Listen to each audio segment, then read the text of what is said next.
வாழ்க வையகம். 1 வயது முதல் 5 வயது வரை குழந்தைகளை எப்படி கல்வி கற்றுக் கொடுக்க வேண்டும் என்பதை பற்றி நாம் இப்பொழுது விரிவாக பார்க்க இருக்கிறோம். இது பானு வீட்டு கல்வி முறையின் ஒரு அங்கம். நான் ஹீலர் பாஸ்கர். பானு வீட்டு கல்வி முறை என்ற ஒரு தளத்தில் இப்பொழுது உலகத்தில் உள்ள கல்வித்துறை, கல்வியின் முறை ஒழுங்காக இல்லை என்றும் அதை ஒழுங்குபடுத்துவதற்காக நாம் ஒரு அமைப்பு ஆரம்பிச்சிருக்கோம். அதுக்கு பேர் பானு ஹோம் எஜுகேஷன் அப்படின்னு பேர். அந்த திட்டத்தில் பல்வேறு திட்டங்கள் செஞ்சு கொண்டிருக்கிறோம். அந்த வகையில் ஒரு வயசுலேருந்து ஒரு 5 வயசு வரைக்கும் ஒரு குழந்தைக்கு எப்படி கல்வி கற்றுக் கொடுக்கணும் அப்படிங்கிறத நாம் இப்போ பார்க்க போகிறோம். தமிழ்நாட்டில் திண்டுக்கலுக்கு பக்கத்தில் செந்துறை அப்படிங்கிற ஒரு ஊருக்கு நான் போயிருந்தேன். அந்த ஊரில் ஒரு பள்ளி இருந்துச்சு. அந்த பள்ளிக்கு பெயர் நம்ம வீட்டு மழலையர் பள்ளி. அந்த பள்ளியில் யூனி5 அப்படிங்கிற ஒரு கான்செப்ட் மூலிமா குழந்தைகளுக்கு பாடம் கற்றுக் கொடுத்துட்டு இருந்தாங்க. அதை பார்க்கும் பொழுது எனக்கு ரொம்ப ஆர்வமாகவும் இருந்துச்சு, ஆச்சரியமாக இருந்துச்சு, ரொம்ப நல்லா இருந்துச்சு. அதனால் நான் முதல்ல அந்த பள்ளியில் ஒரு குழந்தைக்கு எப்படி வகுப்பு நடத்துகிறாங்க, சிலபஸ் அப்படிங்கிறத முதல்ல சொல்கிறேன்.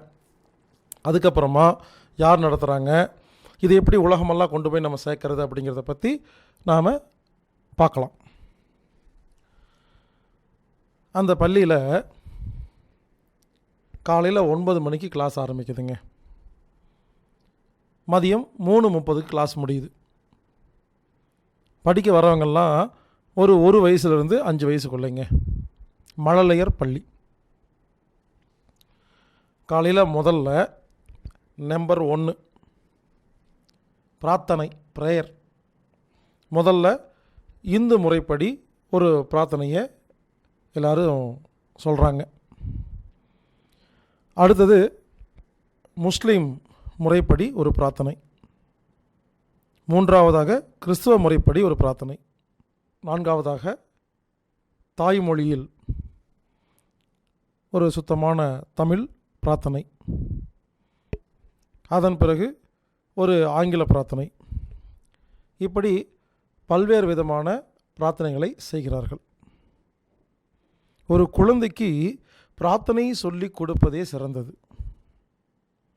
எந்தெந்த வழிகளில் பிரார்த்தனை செய்து கொள்ளலாம், பிரார்த்தனை செய்வது மூலமாக கிடைக்கும் பலன் என்ன, இதை ஒரு குழந்தைக்கு சொல்லிக் கொடுத்து விட்டால் அந்த குழந்தை நன்றாக இருக்கும். பிரார்த்தனை முடிஞ்சோடனே நம்பர் 2 கரண்யாச பயிற்சி.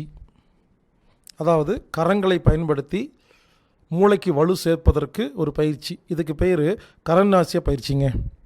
இது எப்படி பண்ணுறாங்கன்னா, எல்லோரும் உட்காந்துட்டு முதல்ல ஆள்காட்டி விரலை வச்சு கட்டை விரல் இருக்கிற வெள்ளைத்தோல் இருக்கு இல்லையா, அதில் தேய்க்கிறாங்க கொஞ்ச நேரம். அடுத்தது கட்டை விரலை வச்சு ஆள்காட்டி விரலில் வெள்ளையாக இருக்கு இல்லையா, அங்கே தேய்க்கிறாங்க. அடுத்தது கட்டை விரலை வச்சு நீளமான விரலை தேய்க்கிறாங்க. அடுத்தது கட்டை விரலை வச்சு மோதிர விரலை வெள்ளையாக இருக்கிற இடத்துல கீழிருந்து மேல் வரைக்கும் தேய்க்கிறாங்க. அடுத்தது கட்டை விரலை வச்சு சுண்டு விரலை கீழிருந்து மேலே வரைக்கும் தேய்க்கிறாங்க. அதுக்கப்புறம் 2 கையும் உரசுறாங்க, 2 கையும் அமுத்தி பிடிக்கிறாங்க. இந்த பயிற்சி எதுக்குன்னா, இந்த உள்ளங்கையில் இந்த பயிற்சியை, அதாவது கரண்யாச பயிற்சியை செஞ்சுட்டா அந்த குழந்தைகளுக்கு மூளை நல்லா வேலை செய்யுமாமா. அப்சர்வேஷன் பவர், அதாவது எதை பார்த்தாலும் புரிஞ்சுக்கிறது, உணர்றது, இதெல்லாம் ரொம்ப அருமையாக வருமாமா. அதனால் 2வது பயிற்சியாக இதை வச்சுருக்காங்க. 3ஆவது பயிற்சி மூச்சு பயிற்சி. எல்லா குழந்தைகளும் ஒவ்வொரு நாளும் வேறு மூச்சு பயிற்சியெல்லாம் விதவிதமாக சொல்லிக் கொடுக்குறாங்க. ஏன்னா மூச்சு பயிற்சி செஞ்சிட்டாலே உடம்பும் நல்லாயிருக்கும், மனசும் நல்லாயிருக்கும். 4ஆவதாக வணக்கம் அப்படிங்கிறத பல மொழிகளில் சொல்லிக் கொடுக்குறாங்க. அதாவது வணக்கம், குட் மார்னிங், நமஸ்தே, நமஸ்கார் அப்படின்னு பல்வேறு மொழிகளில் வணக்கம் வைக்கிறது. ஆனமலை பக்கத்தில் காந்தி ஆசிரமம்னு இருக்குது. அங்கே ஒரு நிறுவனர் இருக்கிறார், ரங்கநாதன் ஐயான்னு பேர். அவரை பார்த்தா எல்லாரும் வணக்கம் வைப்பாங்க. ஏன் தெரியுங்களா? அவர் முதல்ல வணக்கம் வச்சிருவார். அவர் சொல்கிறாரு, என்னை பார்த்து யாரும் வணக்கம் வைக்காமல் போகவே முடியாது அப்படின்னாரு. ஏன்னு கேட்டேன். அவர் சொன்னார், நான் முதலே வணக்கம் வச்சுருவேன். ஒருத்தரை பார்த்து முதல்ல வணக்கம் சொல்லிட்டாவே அவருக்கும் நமக்கும் ஒரு அன்பும் ஒரு கனெக்ஷனும் ஏற்பட்டுரும் அப்படின்னு அவர் சொன்னார். அதனால் குழந்தைகளுக்கு நாம் மற்றவங்களை பார்த்து மதிக்கிறக்க அந்த வணக்கம் சொல்லும் முறைகளை நாம் சொல்லிக் கொடுக்க வேண்டும். நம்பர் 5, பைபிளிலிருந்து ஒரு வசனம் சொல்கிறாங்க, அதுக்கான விளக்கம் சொல்கிறாங்க. நம்பர் 6, குரானிலிருந்து ஒரு வசனம் சொல்கிறாங்க, அதுக்கு விளக்கம் சொல்கிறாங்க. நம்பர் 7, ஒவ்வொரு நாளும் ஒரு திருக்குறளை சொல்லிக் கொடுத்து அதுக்கான விளக்கம் சொல்கிறாங்க. நம்பர் 8, பஞ்சாங்கம் பார்க்குறது எப்படின்னு சொல்லிக் கொடுக்குறாங்க. நாங்கள் போன அன்னைக்கு சனிக்கிழமை, அதனால் இன்றைக்கி சனிக்கிழமை அப்படின்ட்டு சனி பகவானுடைய அந்த சிலையை எடுத்து காமிக்கிறாங்க, இதுதான் சனி அப்படின்னு. உடனே பல பேருக்கு சந்தேகம் வரும், சனி கிரகம் மேலே இருக்குது, வட்டமாக இருக்குது, இதுன்னு ஒரு சிலையை கொண்டு வந்து காமிக்கிறாங்களே அப்படின்னா அதுக்கு விளக்கம் சொல்கிறாங்க.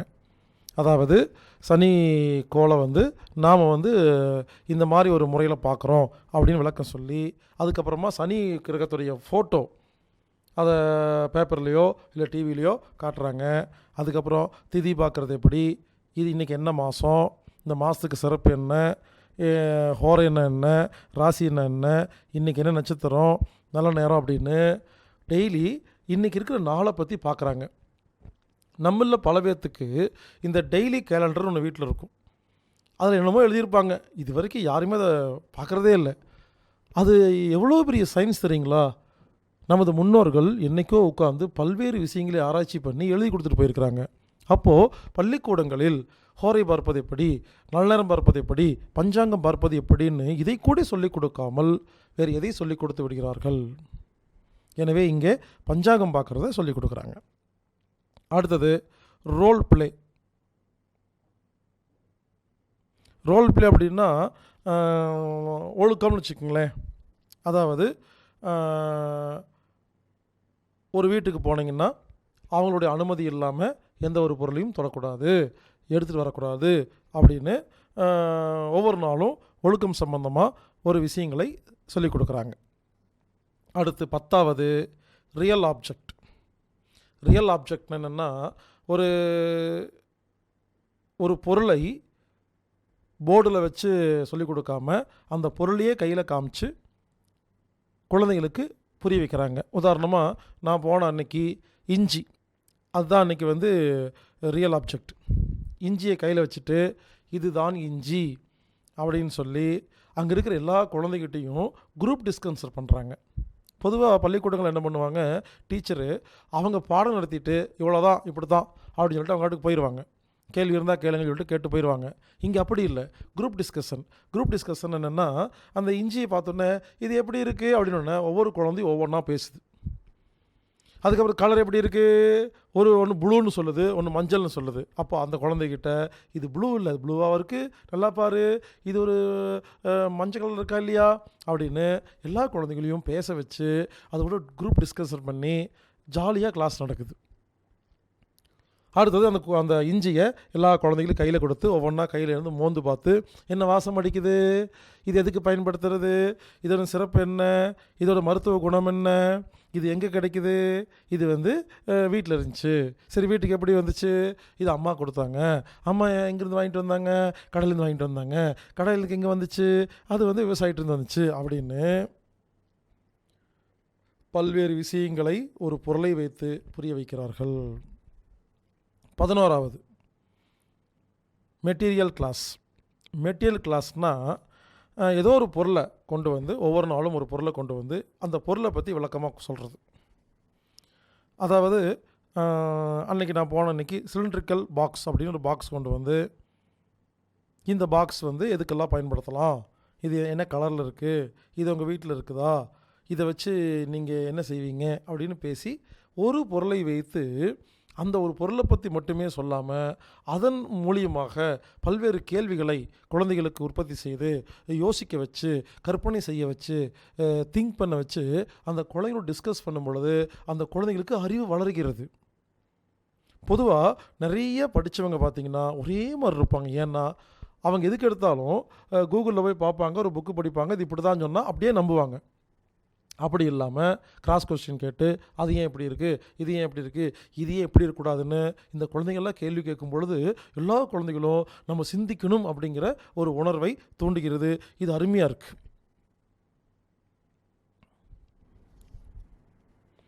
அதே மாதிரி எடுத்த பொருளை அதே இடத்துல வைக்கணும் அப்படிங்கிறதையும் சொல்லி கொடுக்குறாங்க.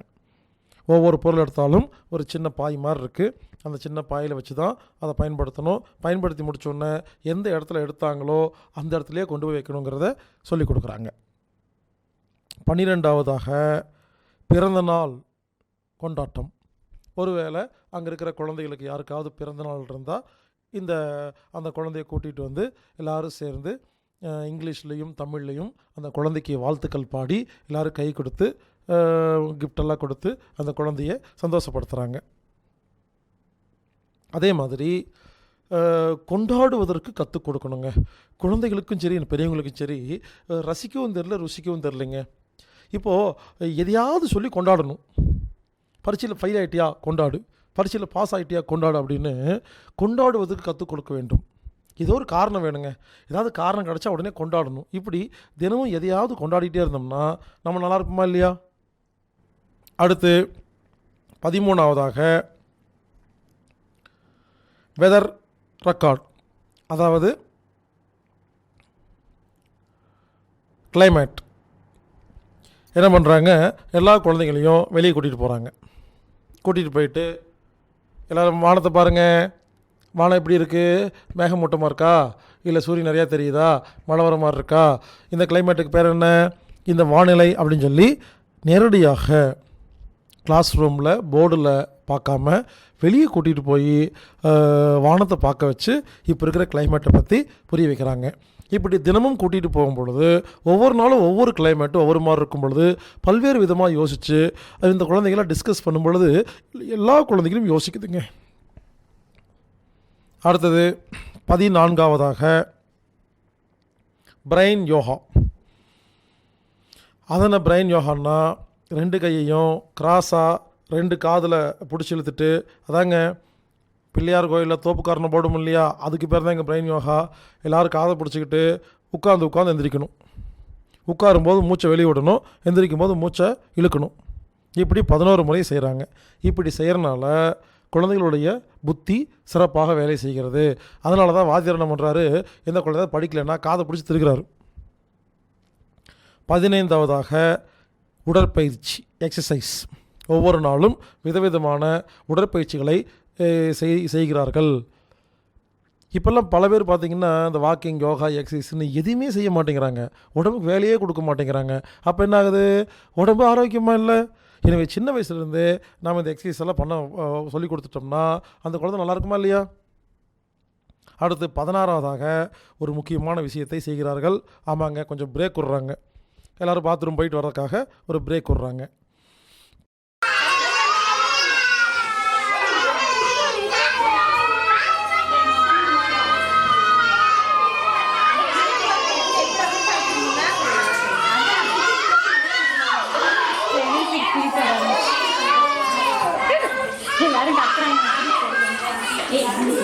பதினேழாவதாக மெட்டீரியல், அதாவது EPL, essential practice for life.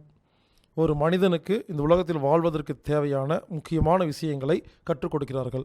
அது எப்படி கற்றுக் கொடுக்குறாங்கன்னா, எதுவுமே சொல்கிறது இல்லைங்க. அந்த ஸ்கூலில் பார்த்திங்கன்னா நிறைய இடங்களில் அறைகள், அதாவது அடுக்கடுக்காக ரேக் மாதிரி செட் பண்ணி நிறைய பொருளை வச்சுருக்கிறாங்க. உதாரணத்துக்கு காடு அப்படின்னா நிறைய மிருகங்களுடைய பொம்மைகள் வச்சுருக்கிறாங்க. கதவு, ஜன்னல் அப்படின்னா அந்த வீடு பொம்மை வச்சுருக்கிறாங்க. இப்படி நிறைய பொம்மை எல்லாமே, அதாவது கல்வியை வாயால் சொல்லிக் கொடுக்காமல் பொம்மைகள் மூலியமாக, அந்த பொருள்கள் மூலியமாக. இப்போ ஈஃபில் டவர், பீசா நகர் ஈஃபில் டவர்னால் அந்த டவரே கொண்டு வந்து வச்சுருக்காங்க சின்னதாக பொம்மையாக. இப்படி இவங்க நிறையா ஊருக்கு போய் நிறையா பொருட்களை வாங்கி அந்த பள்ளிக்கூடத்தில் வச்சுருக்கறனால குழந்தைகளுக்கு இப்போ விளையாடுற டைமுங்க.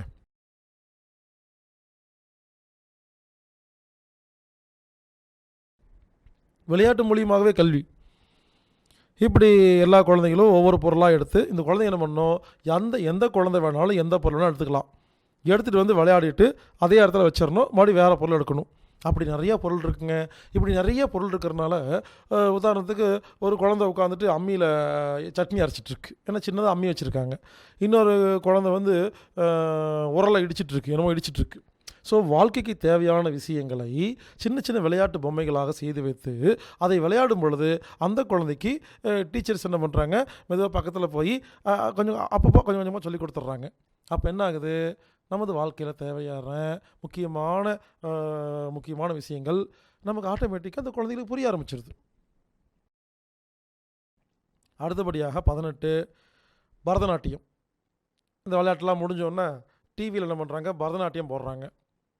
பரதநாட்டியம் போடணுன்னா எல்லோரும் ஆடணும்னு அவசியம் இல்லைங்க. ஆடணுன்னா ஆடலாம், இல்லை வேடிக்கை பார்க்குறதுனா பார்க்கலாம். குழந்தைன சும்மாவாக இருக்கும், அது ஒரு நாள் 2 நாள் வேடிக்கை பார்க்கும், 3ஆம் நாள் எல்லோரும் ஆடுறதை பார்த்து அதுவும் ஆடும். இப்படி பரதநாட்டியத்தை டிவியில் போட்டு பல்வேறு பரதநாட்டியம் மட்டும் இல்லைங்க, பல்வேறு நடனங்களை, விதவிதமான நடனங்களை டிவியில் போட்டு இந்த குழந்தைங்களுக்கு காமிக்கிறாங்க. இவங்க ஆடுன்னு சொல்கிறதில்ல, ஆடாதேன்னு சொல்கிறதில்ல, அந்த குழந்தைக்கு என்ன தோணுதோ அதை பண்ணும். எல்லா குழந்தையும் ஆடுங்க, அவ்வளோதாங்க. அடுத்தது 19ஆக அமைதியை கற்றுக் கொடுக்குறாங்க. சும்மா இருக்கிறது எப்படிங்க, பல குழந்தைகள் பார்த்திங்கன்னா சும்மாவே இருக்காது, ஒரு 5 நிமிஷம் சும்மாலாம் இருக்கவே இருக்காது. ஒரு குழந்தைக்கு 5 நிமிடம் 10 நிமிடம் கண்ணை மூடி அமைதியாக உட்கார் என்று சொல்லி அது உட்கார்ந்து விட்டால் அதன் மனதை நாம் அமைதிப்படுத்த முடியும். எனவே இங்கு அமைதியாக அமர்வதற்கு கற்றுக் கொடுக்கிறார்கள். சைலண்ட் அப்படின்னு சொல்லி எல்லாத்தையும் அமைதியாக உட்கார சொல்லி எதுவுமே பேசாமல் ஒரு 5 நிமிஷம் இருக்க வைக்கிறாங்க. இதன் மூலியமாக என்ன ஆகுதுன்னா குழந்தைகளுக்கு அமைதி கற்றுக் கொடுக்கப்படுகிறது. அடுத்து 20ஆவதாக பாட்டு வகுப்பு. பாட்டு வகுப்புன்னா பாடு இல்லைங்க, ஒரு விஷயத்தை குழந்தைகளுக்கு சாதாரணமாக ஒரு டீச்சர் அப்படிங்கிற பேரில் மேடையில் நின்றுட்டு ஒரு கருப்பு போர்டு வச்சுக்கிட்டு சாக் பீஸ் வச்சு எழுதி சொல்லிக் கொடுக்காம பாட்டின் மூலியமாக ஏதோ ஒரு விஷயத்தை இன்று அவர்கள் சொல்லிக் கொடுக்கிறார்கள். பாட்டின் மூலியமாக கற்றுக் கொடுப்பதற்கு ஒரு நேரத்தை ஒதுக்கி இருக்கிறார்கள். அடுத்தது 21ஆவதாக கான்செப்ட் கிளாஸ். அது என்ன கான்செப்ட் கிளாஸ்னால், பஞ்சபூதத்தை இல்லை ஏதோ ஒரு விஷயத்தை எடுத்து அதை பற்றி ரொம்ப நேரம் பேசி அது சம்மந்தப்பட்ட பொம்மைகள் எல்லாம் காமிச்சு அந்த குழந்தைக்கு ஒரு கான்செப்டை புரிய வைக்கிறது. உதாரணமாக நான் அங்கே போன அன்னைக்கு வந்து பார்த்திங்கன்னா காற்று அப்படிங்கிறது கான்செப்ட், ஏர். அப்போ என்ன பண்ணிட்டாங்க, எல்லா குழந்தைகளும் ரவுண்டாக உட்கார வச்சு ஒரு தட்டில் நிறைய பொரி வச்சுருந்தாங்க, இன்னொரு தட்டில் அதை விட கம்மியாக மிக்சர் வச்சுருந்தாங்க, இன்னொரு தட்டில் அதை விட கம்மியாக அவல் வச்சுருந்தாங்க, இன்னொரு தட்டில் அதை விட கம்மியாக பொட்டுக்கல்லை வச்சுருந்தாங்க. இந்த பொரிக்கு பக்கத்தில் என் அப்படின்னு எழுதி வச்சுருந்தாங்க, மிக்சர் பக்கத்தில் ஓன்னு எழுதி வச்சுருந்தாங்க, அவல் பக்கத்தில் ஏஆர் அப்படின்னு எழுதி வச்சுருந்தாங்க, பொட்டுக்கல்லை பக்கத்தில் CO2 எழுதி வச்சுருந்தாங்க. இப்படி எழுதி வச்சுட்டு எல்லா குழந்தையும் கூப்பிட்டு இது என்ன பொரி, இந்த பொரிக்கு பேர் நைட்ரஜன். இது என்னது மிக்சர், இந்த மிக்சருக்கு பேர் ஆக்சிஜன். இது என்னது ஆர்கன், இது என்னது கார்பன் டை ஆக்சைடு அப்படின்னு சொல்லி குழந்தைகளுக்கு ஒரு பெரிய விஷயத்தை இந்த மாதிரி பொருளை வச்சு சொல்லும் பொழுது அதுக்கு நல்லா மெமரி ஆகுதுங்க. இப்படி சொல்லி இங்கே பாருங்கள், காற்றுல நைட்ரஜன் நிறையா இருக்குது, அதனால தான் நாங்கள் பொரியை நிறையா வச்சுருக்குறோம். கார்பன் டை ஆக்சைடு கம்மியாக இருக்குது, அதனால தான் பொட்டுக்கல்லை கம்மியாக வச்சுருக்குறோம் அப்படின்னு சொல்லி எல்லாத்தையும் கலந்து இதுதான் காற்று பாருங்கள் எல்லாம் மிக்ஸ் ஆகிருக்கு அப்படின்னு ஒரு விஷயத்தை எது சொன்னாலும் இந்த பள்ளியில் போர்டில் சொல்கிறது இல்லைங்க, ஏதோ ஒரு பொருளை வச்சு சொல்லும் பொழுது குழந்தைக்கு புரியுதுங்க. பாருங்க, குழந்தைக்கு 2 விஷயம்தான் புரியும், கதை சொன்னால் புரியும், விளையாண்டா புரியும். அதனால்தான் கார்ட்டூன் சேனல் குழந்தைகளை நம்புகிறது. அது கார்ட்டூன் மூலியமாக குழந்தைகளுக்கு பல்வேறு கெட்ட விஷயங்களை மிகவும் சிறப்பாக பதிவு செய்து கொண்டிருக்கிறது. ஆனால் கார்ட்டூன் சேனல் நம்பும் அளவுக்கு நமது குழந்தைகளை நாம் நம்பாததால் நாம் அதற்கு கற்றுக் கொடுப்பதற்கு தெரியாமல் முழித்து கொண்டிருக்கிறோம். எனவே இந்த முறையில் இந்த மாதிரி வித்தியாசமாக பொருள்களை வச்சு சொல்லும் பொழுது குழந்தைகள் ஈஸியாக புரிஞ்சுக்குது. அடுத்து 22ஆவதாக எனர்ஜி கான்செப்ட், அதாவது சக்தி உணர்வு பாடம். என்ன செய்கிறாங்கன்னா, ஒவ்வொரு நாளும் ஒரு சக்தி எப்படி மாறுது கன்வர்ஷன். அன்றைக்கி நாங்கள் போகும்போது ஒரு துணி வச்சுருந்தாங்க, எல்லாத்தையும் காமிச்சாங்க. இந்த துணின்னு என்ன துணி, ஓகே, இது எங்கேருந்து வந்துச்சு அப்படின்னு சொல்லும் பொழுது அவர் நூல் வச்சுருந்தாங்க, ஒரு நீளம் ஒரு மெலிசான நூல். இந்த நூலை தறியில் வச்சு நெய்யும் பொழுது துணி வருது அப்படின்னு நூலை எடுத்து காமிக்கிறாங்க. அடுத்து அந்த நூலை ஓரமாக வச்சுக்கிட்டு இந்த நூல் எங்கேருந்து வந்துச்சு அப்படின்னா கட்டியாக இன்னொரு நூல் கன்று இருக்கு இல்லைங்களா, அதை காமிச்சு இதுலேருந்து வந்துச்சு அப்படிங்கிறாங்க. இது எங்கேருந்து வந்துச்சு, பஞ்சுலேருந்து வந்துச்சு, பஞ்சு எங்கேருந்து வந்துச்சு, செடியிலேருந்து வந்துச்சு, செடி எங்கேருந்து வந்துச்சு, மண்ணிலேருந்து வந்துச்சுன்னு ஒரு பொருளை காமித்து அந்த பொருள் பரிணாம வளர்ச்சியும் எனர்ஜி எப்படி கன்வெர்ட் ஆகுது, அதாவது சக்தி எப்படி மாறுகிறது என்பதை புரிய வைக்கிறார்கள்.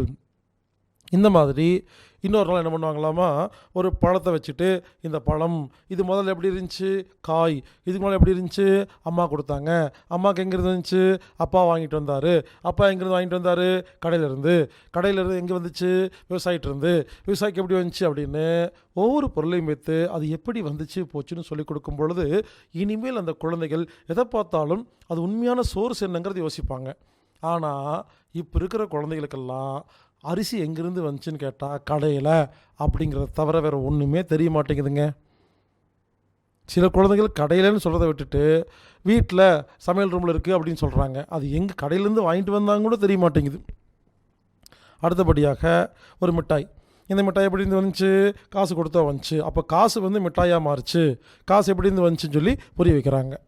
ஒரு நாள் என்ன பண்ணுறாங்க, கருவாடை காமிச்சு, கருவாடை எப்படி இருந்து வந்துச்சு, மீன் எங்கேருந்து வந்துச்சு, கடல் அப்படின்னு சொல்லி புரிய வைக்கிறாங்க. இன்னொன்று என்ன பண்ணுறாங்க, ஒரு காரை காமிக்கிறாங்க, கார் எப்படி ஓடுது, பெட்ரோல் எங்கேருந்து வந்துச்சு, க்ரூட் ஆயில் அப்படின்னு சொல்லி விளக்குறாங்க.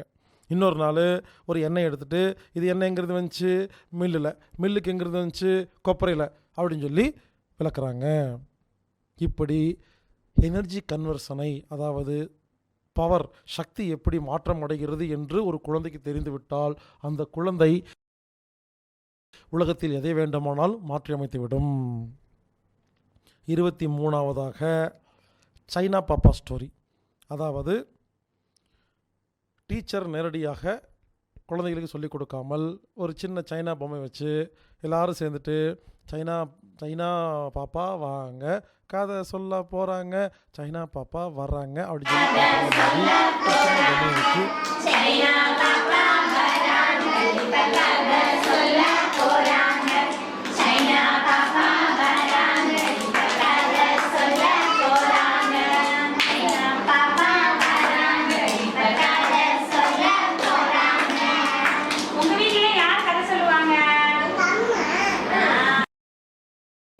ஒரு சின்ன பொம்மையை வச்சு அந்த பொம்மை கதை சொல்கிற மாதிரி ரெடி பண்ணி அதன் மூலியமாக ஒரு குழந்தைக்கு ஒரு விஷயத்தை புரிய வைக்கிறார்கள்.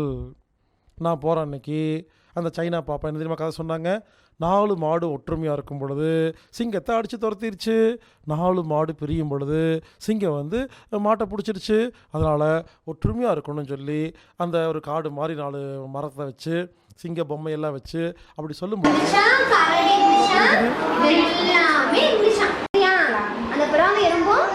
ரொம்ப க்ளோஸ் ஃப்ரெண்ட்ஸ். சரி, இன்னைக்கு அந்த காட்டுல என்ன நடக்குதுன்னு பாக்குறீங்களா நீங்க? என்ன என் ஃப்ரெண்டு காணோம், இந்த எறும்பு காணவே காணவே. நானும் எவ்வளோ நேரமா பார்த்துட்டு இருக்கேன், இந்த எறும்பு காணவே காணோம். அது வந்தா நல்லா விளையாடலான்னு பார்த்தா காணோமே. வந்துட்டியா? ஆமா, ரொம்ப நேரம் ஆச்சா? ஆமா, நான் ரொம்ப நேரமா உன்னைய தேடிட்டு இருந்தேன். சாரிப்பா, என்னோட பேரு எறும்பு. நான் எங்க இருப்பேன் தெரியுமா? இந்த மாதிரி மணல் வீட்டுல புத்து கட்டி நான் இருப்பேன். சரி, டைம் ஆயிடுச்சு, நான் வீட்டுக்கு போறேன், நீயும் வீட்டுக்கு போ. சரிப்பா, போயிட்டு வாங்க. வேலை சொல்லியிருந்தோமே, இன்னும் காணுமே. சரி பார்ப்போம். இந்த தண்ணி இருக்கு வேற, பார்த்து ஜாக்கிரதையா போகணும். ஐயோ, காப்பாத்துங்க காப்பாத்துங்க, என்னை யாராவது காப்பாத்துங்க, நான் தண்ணியில விழுந்துட்டேன், என்னை யாராவது காப்பாத்துங்க. என் ஃப்ரெண்டு குரல் கேக்குதே, என் நெருப்பு குரல் கேக்குதே, என்னாச்சு? சொல்லு, என்னை யாராவது காப்பாத்துங்க ப்ளீஸ், யாராவது காப்பாத்துங்க, நான் தண்ணியில விழுந்துட்டேன், யாராவது இருக்கீங்களா? எறும்பு தண்ணியில விழுந்துருச்சு. அச்சச்சோ, அதை காப்பாத்தணுமே, என்ன பண்றது? அச்சச்சோ, நல்ல ஐடியா. இந்த மரத்துல இருக்கிற இலைய ஒவ்வொன்னா கிள்ளி போடுவோம் தண்ணிக்குள்ள. எனக்கு யாரோ இலையெல்லாம் கொடுத்துருக்காங்க. ஓ, என் நண்பன் தானா? ரொம்ப நன்றிப்பா. நான் மேலே வர்றதுக்கு ரொம்ப உதவியாக இருந்துச்சு இந்த இலை. அப்பாடா, நல்ல வேளை நான் தப்பிச்சிட்டேன். நீங்கள் வரலனா நான் தண்ணியிலேயே விழுந்து செத்து போயிருப்பேன்.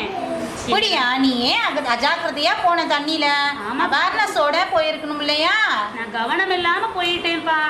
சரி சரி, இனிமே கவனமா இரு.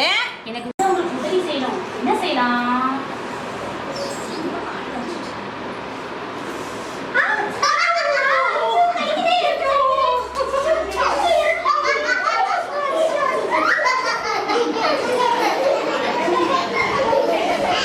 நல்ல வேலை நான் தப்பிச்சேன். என்னைய வேடன் வில்ல வச்சு அங்க வச்சு என்னை என்னைய கொல்ல பார்த்தான்.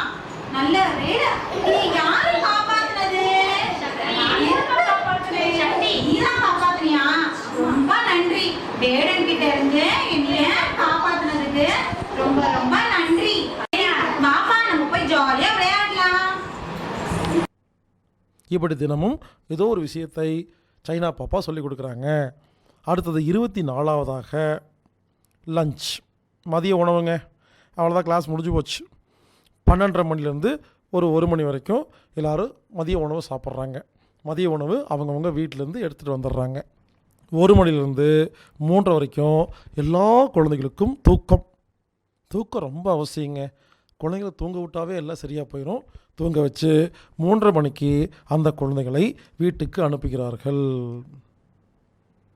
இதுதான் அந்த பள்ளியின் உள்ள சிலபஸ்.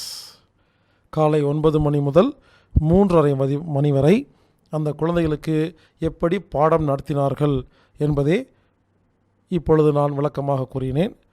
இனி இது சம்பந்தமாக விரிவாக நாம் சில விஷயங்களை பார்க்கலாம்.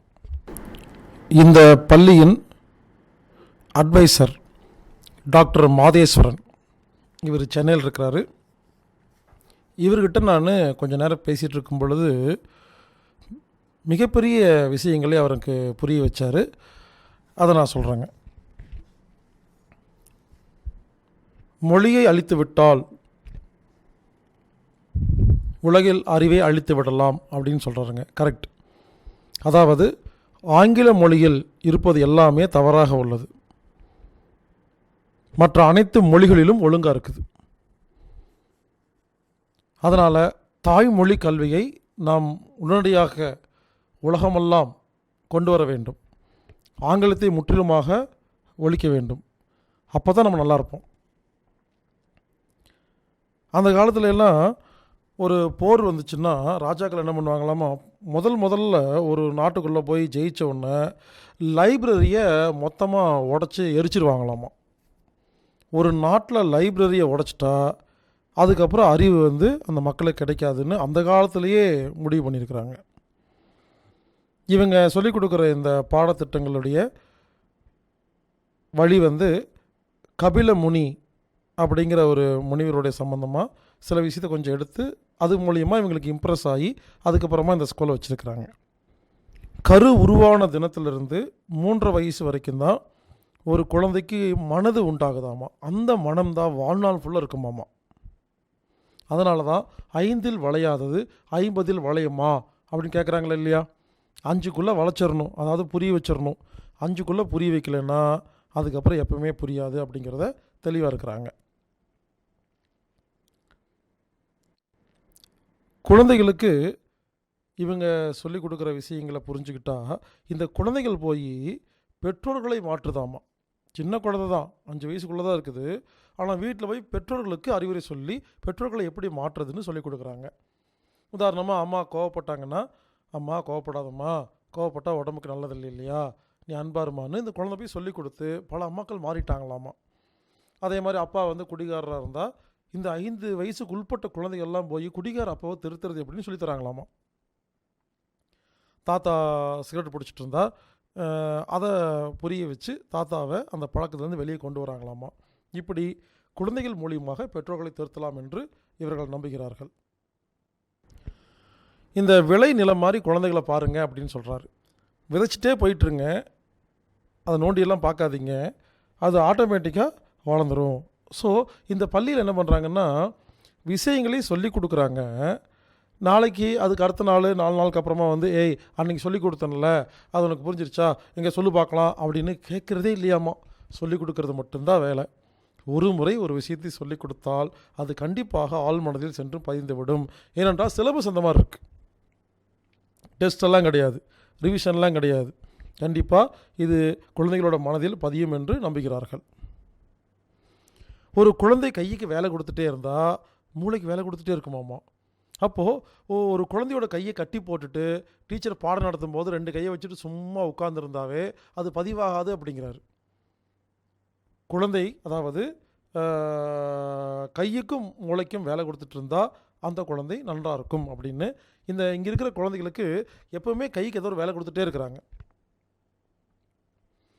5 வயது வரை age of imagination and thinking அப்படின்னு சொல்கிறாங்க. 5 வயசு வரைக்கும் குழந்தைகள் கற்பனை பண்ணிகிட்டே இருக்குமாமா, யோசிச்சுட்டே இருக்குமாமா.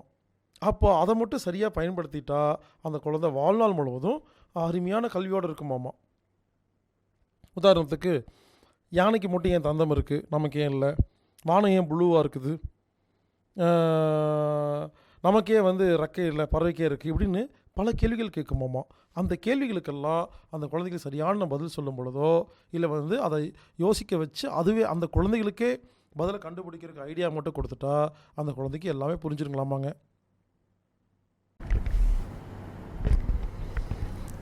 பாரத மண்ணின் அனைத்து கலைகளையும் ஒருங்கிணைத்து மதச்சார்பில்லாமல் கற்றுக் கொடுப்பதே இந்த பள்ளியின் லட்சியம் அப்படின்னு சொன்னாருங்க. இந்த பள்ளியில் மண்ணுக்கு தான் அதிக முக்கியத்துவமாமா. மண் சம்மந்தப்பட்ட விஷயங்களை நிறைய கற்றுக் கொடுக்குறாங்க. ஏன்னா பஞ்சபூதத்தில் மண்ணை பற்றி நிறையா தெரிஞ்சுக்கணும் அப்படிங்கிறாங்க. மண்ணுக்கு சக்தி கொடுக்குற அந்த சக்திக்கு பேர் சாகம்பரி சக்தியாமா. அதனால் எனக்கு இந்த சாகம்பரிங்கிற பேர் பிடிச்சிருக்கு. அதனால் இந்த பள்ளிக்கு பேர் சாகம்பரி மலையிளையர் பள்ளி அப்படின்னு நான் வச்சுருக்கிறேங்க.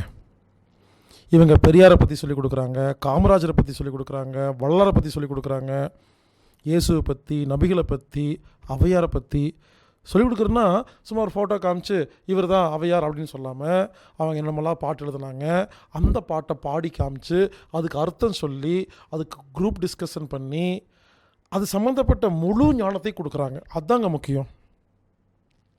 குழந்தைகளை குழந்தைகளாக வாழ ஒரு இடம் அப்படின்னு சொல்கிறாங்க. அருமையான வார்த்தை.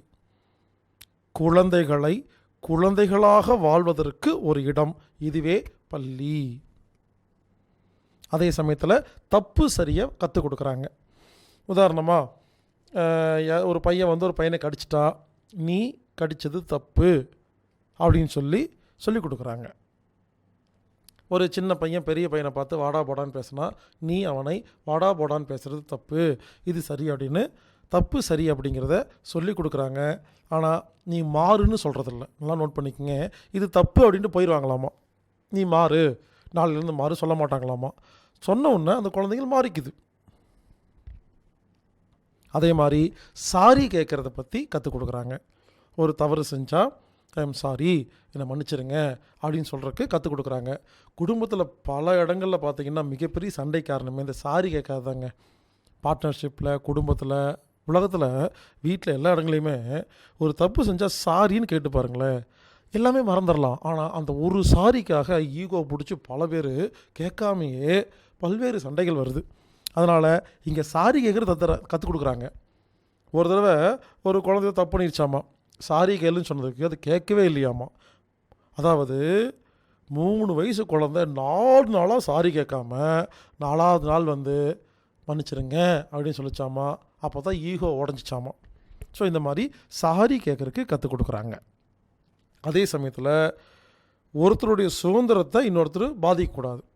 அவரவர் சுதந்திரம் அவரவருக்கு அப்படின்னு சொல்லி கொடுத்து மற்றவங்களை டிஸ்டர்ப் பண்ணாமல் எப்படி வாழ்கிறது, நாமும் சுதந்திரமாக இருக்கணும், மற்றவங்களுக்கும் சுதந்திரத்தை கொடுக்கணுங்கிறத கற்றுக் கொடுக்குறாங்க. அதே மாதிரி குழந்தைகளை சொந்தமாக பாட்டு எழுத சொல்கிறாங்க, சொந்தமாக கவிதை எழுத சொல்கிறாங்க, சொந்தமாக ஓய்வு வரை சொல்கிறாங்க. அப்போது க்ரியேட்டிவ் மைண்ட், அந்த புதுசாக யோசிக்கிற தன்மையெல்லாம் அதிகமாகுது.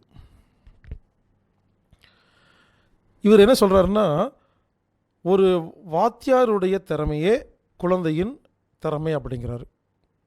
அதாவது நீங்கள் எங்கேயோ படிங்க, எவ்வளவோ பெரிய ஸ்கூலில் சேர்த்துங்க, எத்தனையோ பணம் கட்டுங்க, அந்த வாத்தியார் அதாவது ஆசிரியர் எப்படி இருக்கிறாரோ அவருக்கு என்ன தெரியுமோ அதுதான் குழந்தைக்கு தெரியும்.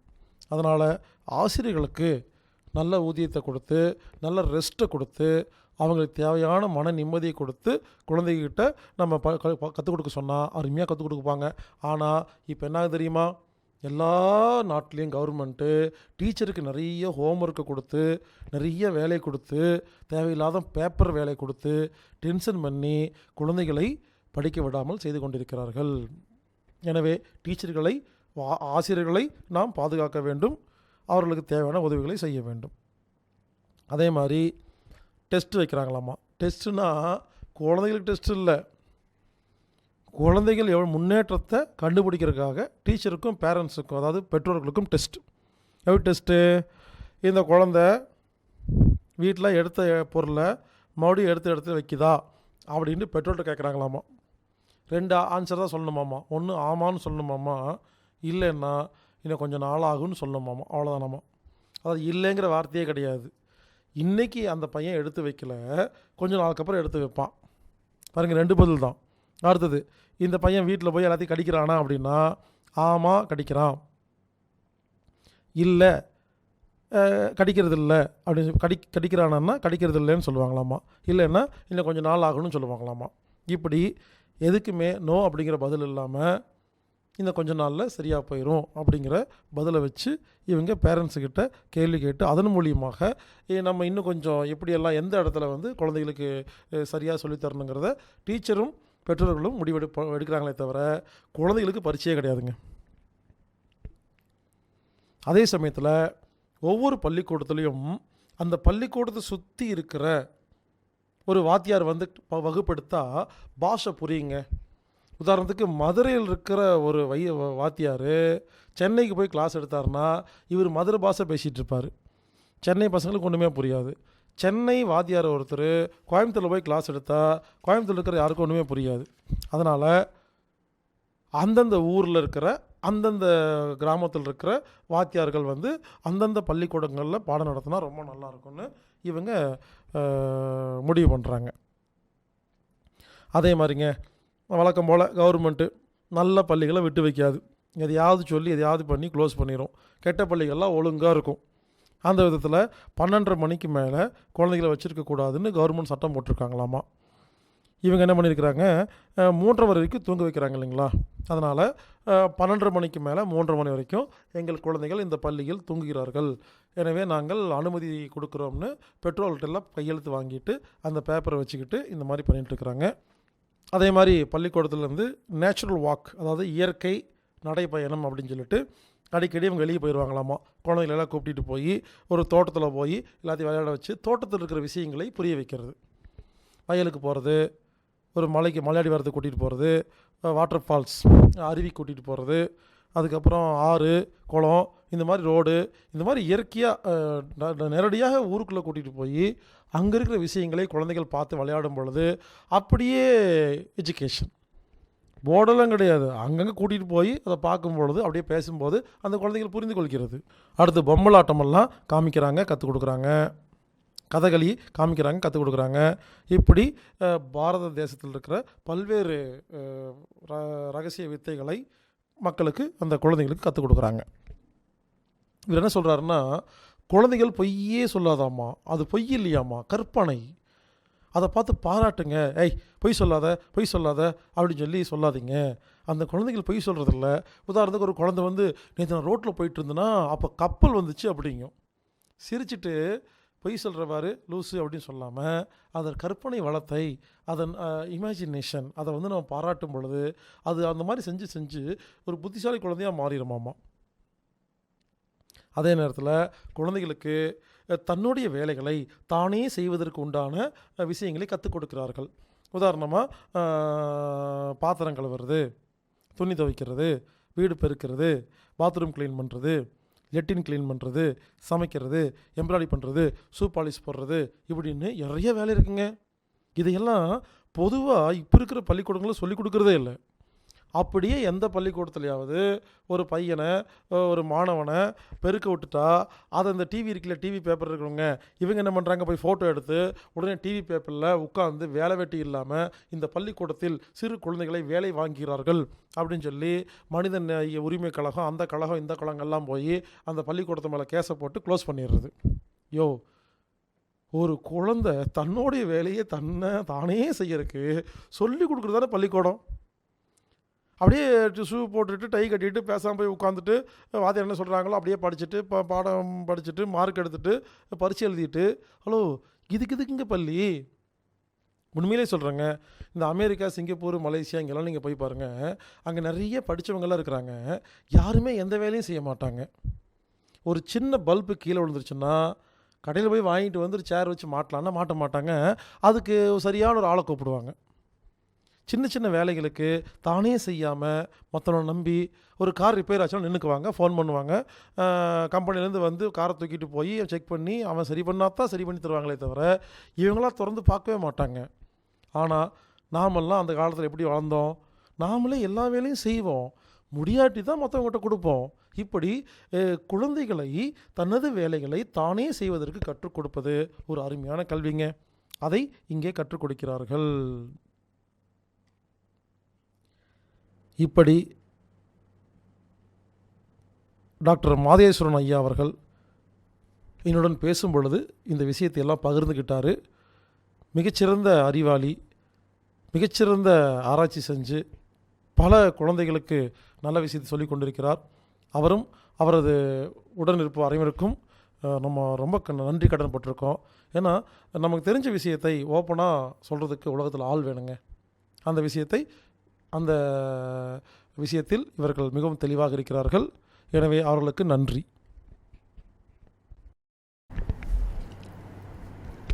நீங்கள் பல பேர் நினைக்கலாம், ஹலோ தம்பி, நீ சொல்கிறது ஒரு டே கேர் ஸ்கூலுப்பா, இது ஊருக்கு இருக்குது, எல்லா ஊர்லையும் இப்படி தாங்க நடத்துகிறாங்க, இதை சொல்லிவிட்டு நீ என்னமோ புதுசாக என்னமோ கண்டுபிடிச்ச மாதிரி பேசிகிட்டு இருக்கியே அப்படின்னு நினைக்கலாம். நானும் நிறைய பள்ளிக்கூடங்கள் போனேங்க, சும்மாலாம் இல்லைங்க. எல்லா பள்ளிக்கூடங்களும் ஒரு வருமானத்துக்காக நடத்தப்படுகிறது. அந்த பள்ளிக்கூடத்தின் முதலாளி ஒரு பள்ளிக்கூடம் வச்சா இத்தனை குழந்தைகளை சேர்த்தனா நமக்கு இவ்வளோ லாபம் வரும்னு வருமானத்துக்காக தான் நடத்தப்படுகிறது. வருமானத்துக்காக நடத்துகிற எந்த ஒரு பள்ளியிலும் கண்டிப்பாக கல்வி ஒழுங்காக இருக்காதுங்க. கல்வி கொடுக்க வேண்டும் என்று நோக்கத்தோடு ஆரம்பிக்கப்பட்ட பள்ளிகளில் மட்டுமே அது ஒழுங்காக இருக்கும். மற்ற பள்ளிகளுக்கும் இவங்களுக்கு என்ன வித்தியாசம்னா, இங்கே குழந்தைகளை கொண்டாடுகிறார்கள். அங்கே இருக்கிற எல்லா குழந்தைகளும் சந்தோஷமாக இருக்குங்க. இதே மாதிரி நிறைய பள்ளிக்கூடத்துக்கு நான் போயிருக்கிறேன். பார்த்தோன்னே தெரியும் அந்த குழந்தைகள் முகத்தில் அவ்வளோ ஒன்றும் சந்தோஷமெல்லாம் இல்லை, இயல்பாலாம் கிடையாது. இங்கே இருக்கிற குழந்தைகள் அவ்வளோ சந்தோஷமாக இருக்காங்க. ஏன்னா சிலபஸ் அந்த மாதிரி, டீச்சர்கள் அந்த மாதிரி, உதவி செய்கிறவங்க அந்த மாதிரி, நடத்துகிறவங்க அந்த மாதிரி. அந்த புத்தி ரத்தத்தில் கல்விங்கிறது ஊறணும், அன்புங்கிறது ஊறணும், கருணைங்கிறது ஊறிடுச்சுன்னாவே சிறந்த கல்வியை கொடுக்க முடியுங்க.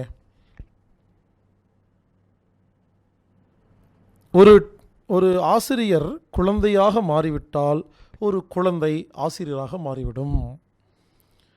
குழந்தைகளுக்கு கற்றுக் கொடுக்கும் பொழுது நாம் குழந்தைகளாக மாற வேண்டும்.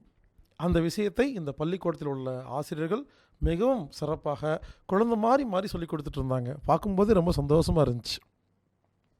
இங்கே எந்த குழந்தையும் டீச்சர்னு கூப்பிட்றது இல்லைங்க, அத்தை அப்படின்னு கூப்பிட்றாங்க. அதாவது குடும்பம் மாதிரி. அத்தை என்ன சொல்கிறேன்னு தெரியுமா அப்படிங்கிறாங்க. குழந்தை எல்லாருமே அங்கே இருக்கிற ஆசிரியர்களை அத்தை என்று அழைக்கிறார்கள். மிகவும் அருமையாக இருந்துச்சு. சுதந்திரங்கள் சொல்லித்தராங்க, யோசிக்க கற்றுக் கொடுக்குறாங்க, இமேஜினேஷன் கற்பனை செய்தை கற்றுக் கொடுக்கிறார்கள்.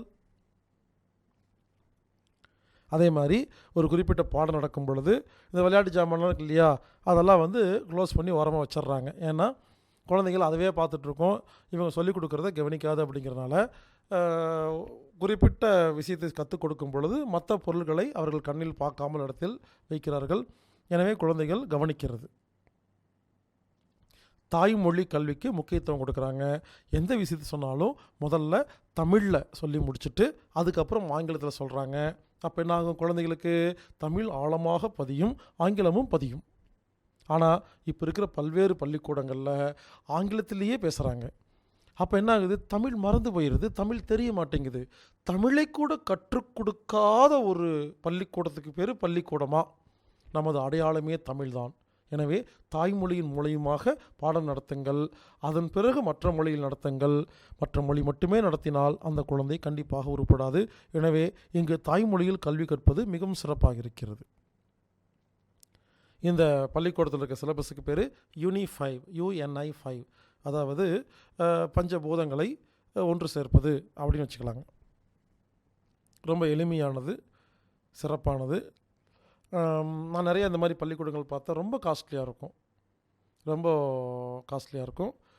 சில பள்ளிக்கூடங்கள் பார்த்திங்கன்னா ஃபெசிலிட்டிஸ் இருக்காது, அந்த சிலபஸ் இருக்காது. இங்கே வந்து ரொம்ப டீசெண்டாக, நீட்டாக நான் எந்த மாதிரி ஒரு பள்ளிக்கூடம் இருக்கணும்னு ஆசைப்பட்டனோ அதை எங்கெங்கே இருக்கணுமோ எல்லாம் சரியாக இருந்துச்சு. இந்த பள்ளிக்கூடத்தில் கிருபா அப்படின்னு ஒரு குழந்தை இருக்குது. இந்த குழந்தை வந்து இந்த பள்ளிக்கூடத்தில் இருக்கிற ஒரு ஹெல்ப் பண்ணுற வேலை செய்கிற அம்மாவுக்கு பிறந்த குழந்தை. இந்த குழந்தை ஆரம்பத்துலேருந்தே இந்த பள்ளிக்கூடத்தில் இருக்கிறதுனால அந்த குழந்தையை பார்க்கும்பொழுது ரொம்ப ஆச்சரியமாக இருக்குது. ஏன்னா அந்த குழந்தை செய்கிற ஒவ்வொரு விஷயமும் ரொம்ப பிரமிப்பாக இருக்குது. பள்ளிக்கூடத்தில் மொத்தம் 35 குழந்தைகள் இருக்கிறாங்க. 1.5 வயசுலேருந்து 4 வயசு இருக்கிறாங்க. சக்திவேல் ஐயா அப்படிங்கிறவர் இந்த பள்ளிக்கூடத்தை பார்த்துட்ருக்கிறாரு. இங்கே 3 ஆசிரியர்கள் இருக்கிறாங்க. சாந்தி அவர்கள், ஹேமா அவர்கள், சசிகலா அவர்கள். இவங்க 3 பேரும் பாடம் நடத்தும் பொழுது ரொம்ப அருமையாக இருந்ததுங்க. சந்தோஷமாக சிரிச்சிட்டு குழந்தையா பார்க்குறதுக்கு கண்கொள்ளா காட்சிங்க. நான் பல்வேறு பள்ளிக்கூடத்துக்கு போயிருக்கிறேன். டீச்சருடைய முகத்திலேயே முதல்ல சந்தோஷம் இருக்காது. அந்த விதத்தில் இந்த 3 ஆசிரியர்களுக்கும் வாழ்த்துக்கள். அதனால நான் கொஞ்சம் தேன் குடிச்சுக்கிறேன். சரி, நீங்க தேன் குடிச்சுக்கோங்க. அப்பனா எனக்கு ஒரு உதவி செய்றீங்களா? என்ன உதவி செய்யணும்? என்கிட்ட இருக்க இந்த மகரந்தத்தை பக்கத்து தோட்டம் 2ஆம் நம்பர் தோட்டத்துல கொண்டு போய் என்ன மாதிரியே இருக்க பூக்கிட்ட சேர்த்துறீங்களா? அப்படியா? சரி நான் குடிச்சுக்குவா.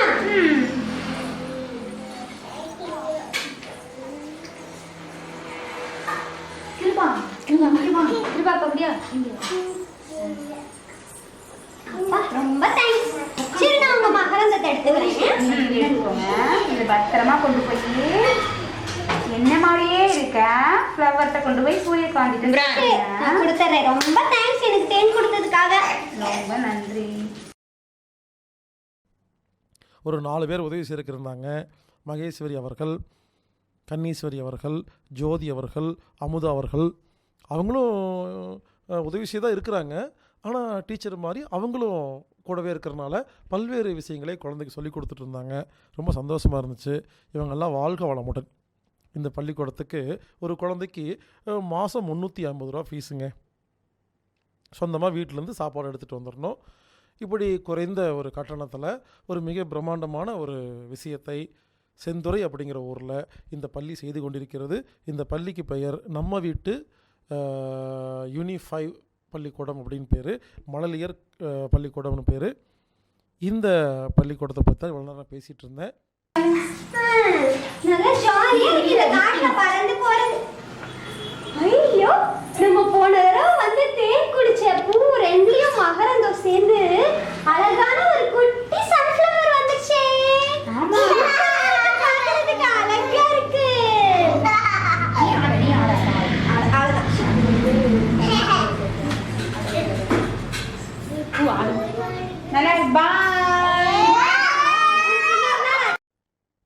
இதுபோல் எல்லா ஊர்களிலும் ஒவ்வொருவரும் ஆரம்பித்தால் கண்டிப்பாக நமது குழந்தைகளுக்கு நல்ல கல்வியை கொடுக்க முடியும்.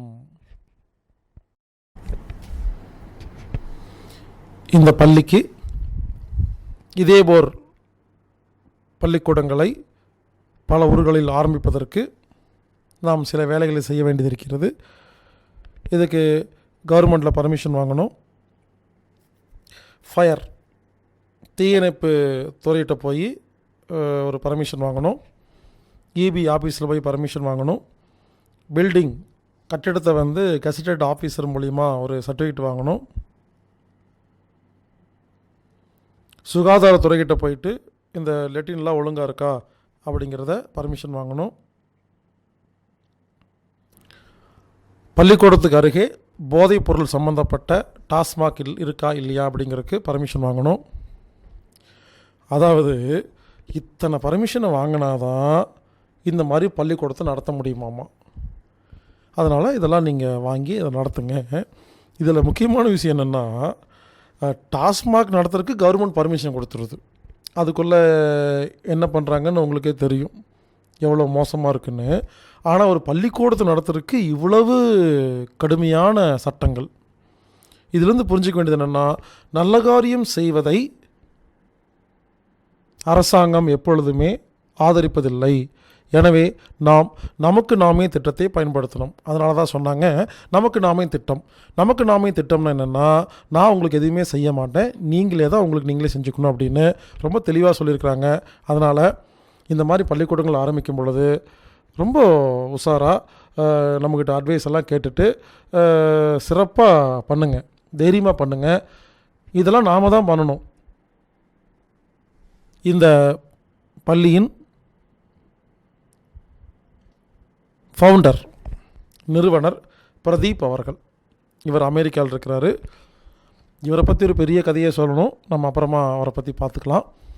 இவர் கல்வி சம்பந்தமாக, மனம் சம்பந்தமாக, பிரசவம் சம்பந்தமாக பல்வேறு விஷயங்களை ஆராய்ச்சி செய்து இயற்கையான முறையில் நான் இந்த மாதிரியெல்லாம் வாழணும் அப்படின்னு ஆசைப்பட்டனோ, கற்றுக்கிட்டனோ அந்த மாதிரி ஏற்கனவே வாழ்ந்துட்டுருக்கிற ஒரு நடைமுறையில் உயிரோடு வாழும் ஒரு உதாரணம் இந்த பிரதீப் ஐயா அவர்கள். அவருக்கு நன்றி. மேலும் கோஃபவுண்டர் டாக்டர் மணி ஐயா அவருக்கு நன்றி. அட்வைசர் டாக்டர் மாதேஸ்வரன் ஐயா அவர்களுக்கு நன்றி. முருகப்பன் கணேஷ் அவர்கள் மேனேஜிங் ட்ரஸ்டி அவர்களுக்கு நன்றி. சுரேஷ்குமார் அவர்கள் ப்ராஜெக்ட் மேனேஜர் அவருக்கு நன்றி. ஜெயராமன் அவர்கள் ஹியூமன் ரிசோர்ச். இப்படி ஒரு 6 பேர் சேர்ந்து பள்ளிக்கூடத்தை நடத்தி மிக பிரம்மாண்டமான ஒரு விஷயத்தை எளிமையாக செய்து கொண்டிருக்கிறார்கள். நேரமாச்சு, என்னோட ஃப்ரெண்டு அவங்க பார்க்க வர்றாங்க. நான் போயிட்டு வரவா?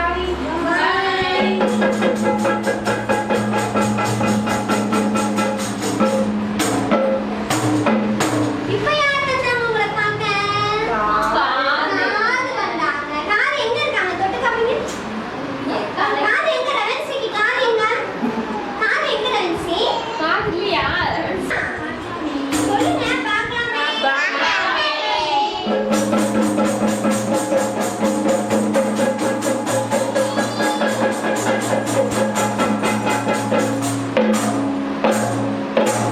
எல்லாருக்கும் நமஸ்தே.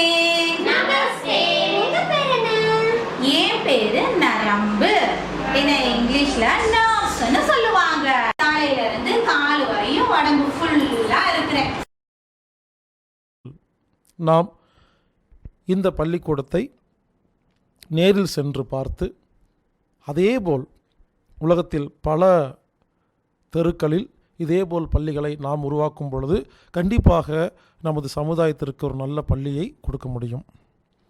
காலையில் 8 மணிக்கு அங்கே போயிருங்க. நீங்கள் எந்த ஊர்லேருந்து போகிறதா இருந்தாலும் கொஞ்சம் சீக்கிரமாக கிளம்பி பிளான் பண்ணி கரெக்டாக போங்க. 8 மணிங்கிறது 11 மணிக்கு போனீங்கன்னா பாதி சிலபஸ் முடிஞ்சிடும். அதனால் காலையில் 8 மணிக்கு அங்கே போய் இருக்கணும். 9 மணிக்கு கிளாஸ் ஆரம்பிக்கும். 3:30 மணிக்கு வகுப்பு முடியும். யாராவது விருப்பம் இருந்தால் நீங்கள் உங்கள் குழந்தையை கூப்பிட்டுட்டு ஒரு நாள் அங்கே போய் எப்படி தான் நடத்துகிறாங்கன்னு பாருங்களேன். கோபப்படுவீங்கல்ல, அந்த மாதிரி எல்லா உணர்ச்சியையும் நம்ம மூளை இருக்குல்ல, தலைக்குள்ள மூளை, அந்த மூளைக்கு நரம்பு தான் எடுத்துட்டு போறாங்க எல்லாத்தையும். சரியா? சரி, இப்ப அடுத்தது யார் வராங்கன்னு பார்க்கலாமா?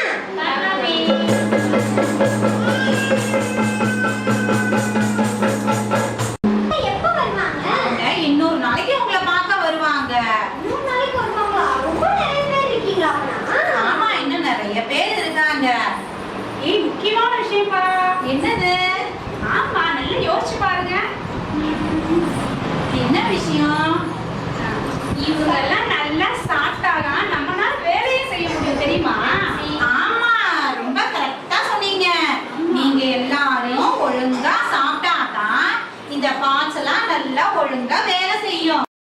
பார்த்துட்டு அவங்ககிட்டலாம் உட்காந்து பேசிட்டு வந்தீங்கன்னா நமது குழந்தையை நாம் எப்படி வளர்க்கணும் அப்படின்னு தெரியுமா இல்லையா?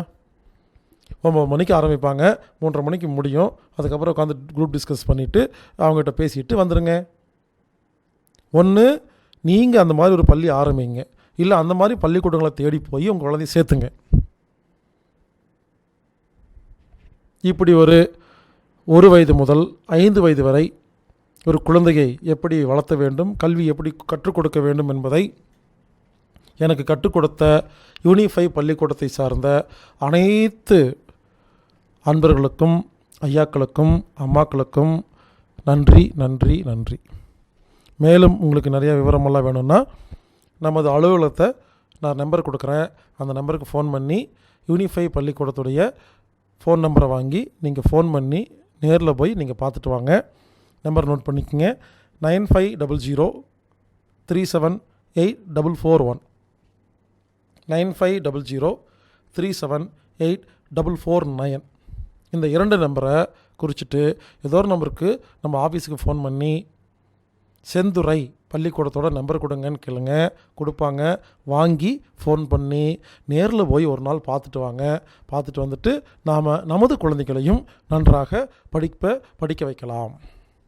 செழிக்கட்டும் விவசாயம், சீர்படட்டும் நிர்வாகம், உலக மக்கள் அனைவரின் முகத்திலும் நிலவட்டும் புன்சிரிப்பு, வளர்க ஆன்மீகம், வாழ்க வாழ்வாங்கு. பானு ஹோம் எஜுகேஷன் சிஸ்டம்னு அடிக்கடி யூடியூப்பில் போட்டு பார்த்துட்டே இருங்க. புது புது விஷயங்கள் வந்து கொண்டே இருக்கும், பார்த்து கொண்டே இருங்கள்.